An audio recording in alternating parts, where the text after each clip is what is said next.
Hello students, welcome to my YouTube channel Mitali commerce classes. Last video में हमने class 11th bank reconciliation statement chapter पढ़ा था। इस video में हम final account without adjustment chapter पढ़ेंगे। इस चैप्टर के दो पार्ट्स हैं, एक तो फाइनल अकाउंट विदाउट एडजस्टमेंट और दूसरा फाइनल अकाउंट विथ एडजस्टमेंट। तो final account with adjustment chapter he exam के पॉइंट ऑफ व्यू से बहुत ही इंपॉर्टेंट है आप सबके लिए। लेकिन उस चैप्टर को सॉल्व करने के पहले हमें पहले फाइनल अकाउंट क्या होता है, उसके अंदर क्या क्या चीज़ें बनती है, कौन कौन से अकाउंट्स बनते हैं, ये सब कुछ समझना पड़ेगा, जो हम इस चैप्टर में समझ पाएंगे। इस चैप्टर के मैं आपको एक दो ही क्वेश्चंस करा करके फिर with adjustment financial account with adjustment chapter जो कि आपके एग्जाम में आते हैं हमेशा, वही चैप्टर पढ़ाऊँगी।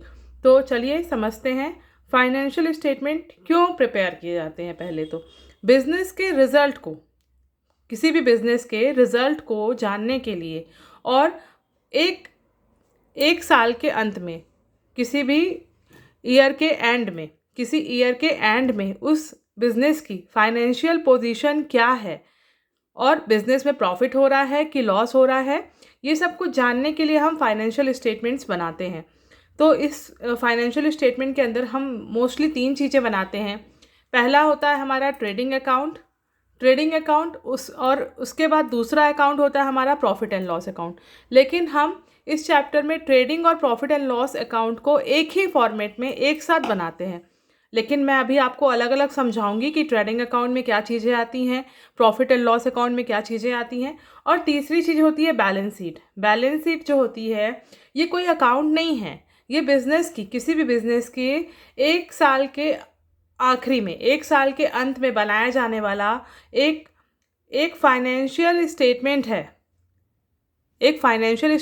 जो ये शो करता है, बिजनेस की फाइनेंशियल पोजीशन को शो करता है कि बिजनेस की सारी असेट्स और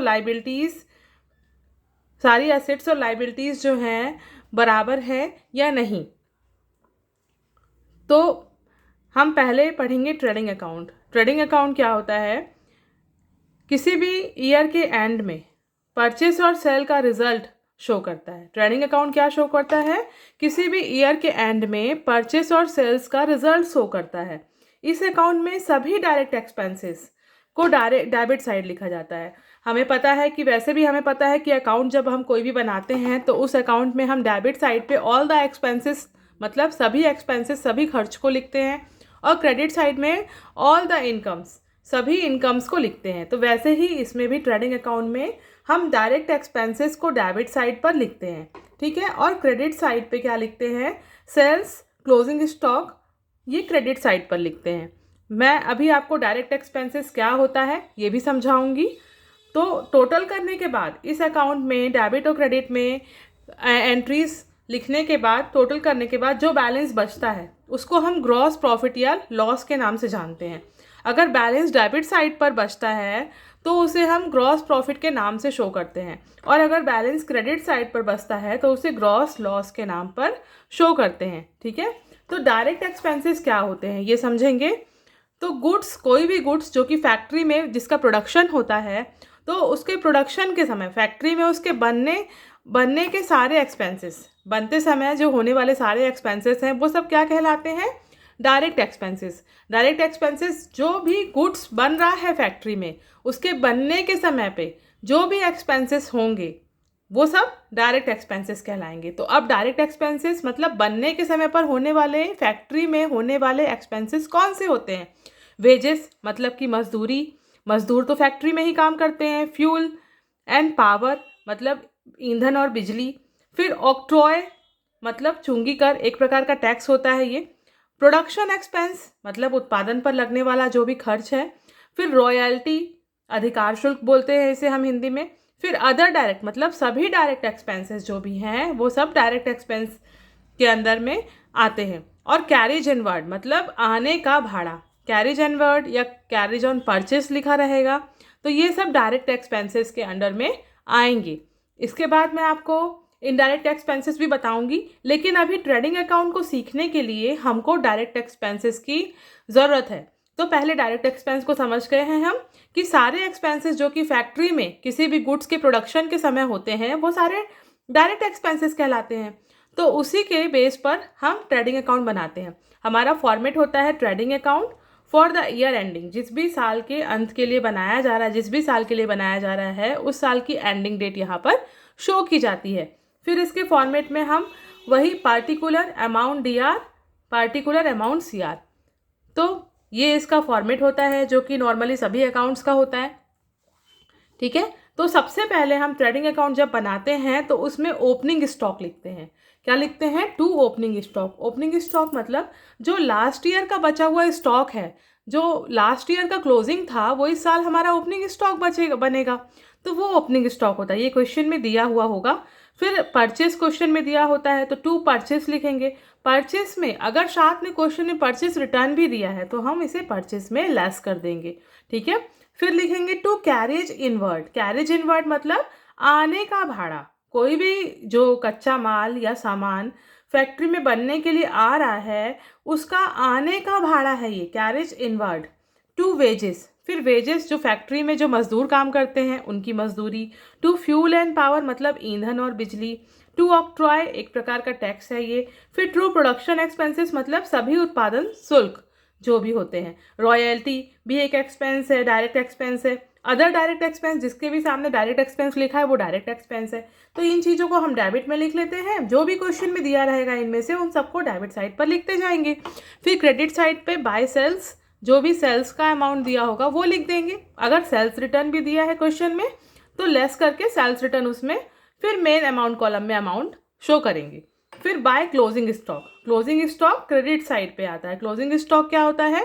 किसी भी फाइनेंशियल ईयर के एंड में जो स्टॉक बच जाता है उसे हम क्लोजिंग स्टॉक बोलते हैं। ठीक है, ओपनिंग स्टॉक डेबिट होता है और क्लोजिंग स्टॉक क्रेडिट होता है। परचेस हमेशा डेबिट होता है, हम तो जानते ही हैं, इसलिए परचेस को डेबिट में लिखे, और सेल्स हमेशा क्रेडिट होता है इसलिए सेल्स को क्रेडिट में लिखे। फिर हम दोनों ही साइड का, डेबिट और क्रेडिट साइड का टोटल लगाकर देखेंगे। जिस साइड का भी टोटल कम आएगा उधर पर बैलेंस को हम शो करेंगे। अगर बैलेंस जो है हमारा डेबिट साइड पर कम पड़ता है तो हम उसे टू ग्रॉस प्रॉफिट के नाम पर दिखाते हैं, और अगर बैलेंस हमारा क्रेडिट साइड पर कम पड़ता है तो हम उसे बाय ग्रॉस लॉस के नाम पर शो करेंगे। ठीक है, ये फॉर्मेट हमारा ट्रेडिंग अकाउंट का है। आप चाहें तो इसका स्क्रीनशॉट ले सकते हैं। अब मैं आपको एक क्वेश्चन बताऊंगी ट्रेडिंग अकाउंट बनाने के लिए। ट्रेडिंग अकाउंट का एक क्वेश्चन बताऊंगी। आपकी बुक में चैप्टर नंबर 14, नवबोध बुक में चैप्टर नंबर 14 का क्वेश्चन नंबर 1 है।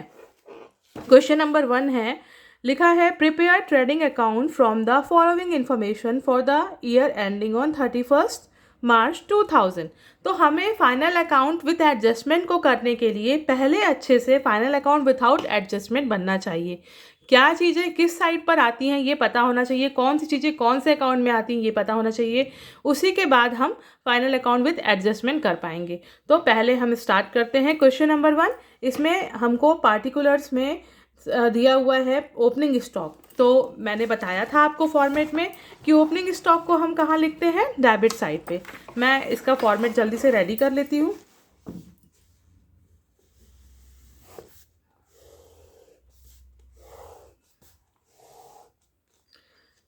लिखेंगे ट्रेडिंग अकाउंट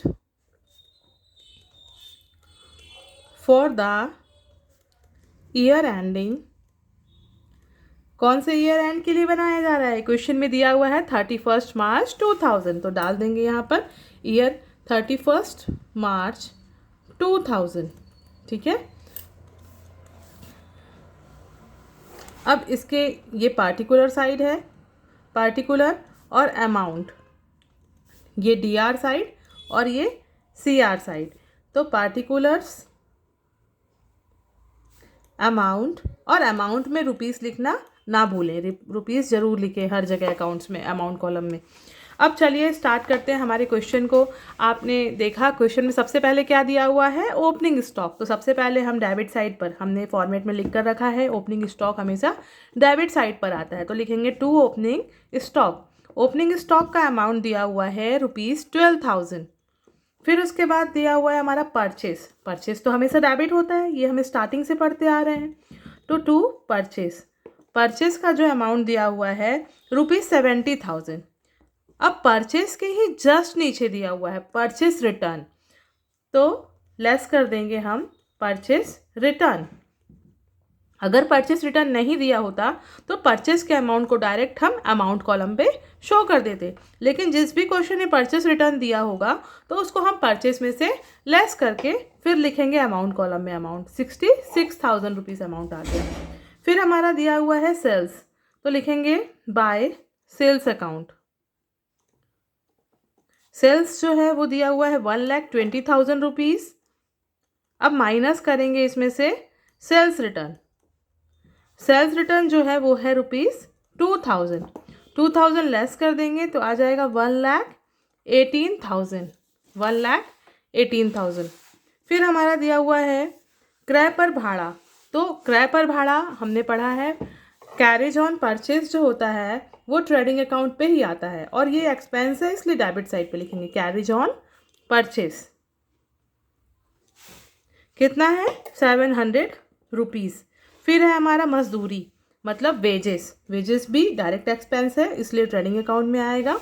वेजेस का अमाउंट दिया हुआ है 2,500 रुपीज़।